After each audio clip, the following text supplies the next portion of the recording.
Is D.C. surprised with Putin's aggressiveness here?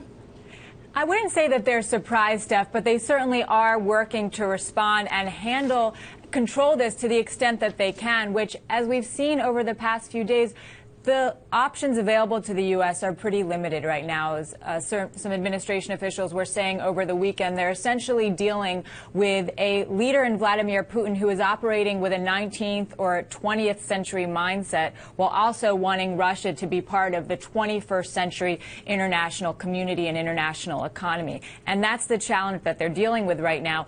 They're not saying that they're going to be changing Putin's calculus over the next coming days, possibly even weeks, but what they're working on right now is speaking with a united voice out of the international community, the G7.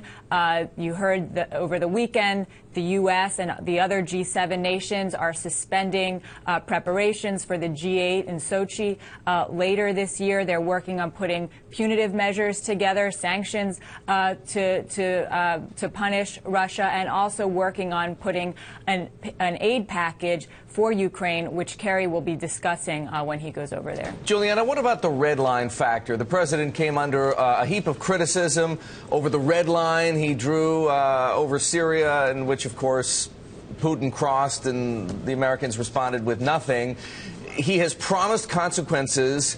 What if those consequences don't amount to a whole lot? Because the EU is boxed in. They rely on the Russians for so much of their natural gas.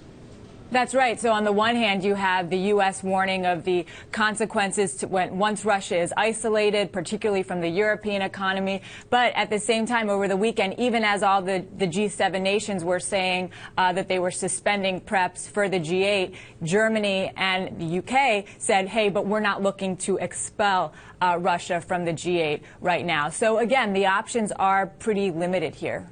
Now, GOP criticism of Obama is saying he's being weak here, kind of encouraging this type of aggressive behavior. What's being said out of the White House?